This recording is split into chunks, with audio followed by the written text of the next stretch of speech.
ఏమైనా అట్లే కుప్పలాగా వేసినావే అదేమో నోటు అంటుంది.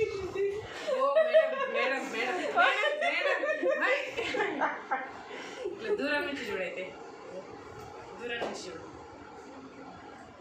ఏమనుకోరే పిల్లలు మంచిగా ఉంటారంట పిల్లకి పిల్లాచ అని ఉంటారు కానీ జుట్టు వీక్తారు ఏమేమో చేస్తారు కదా.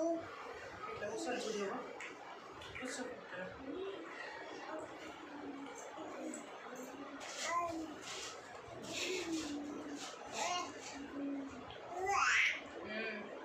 చూడేమో చెప్తుంది.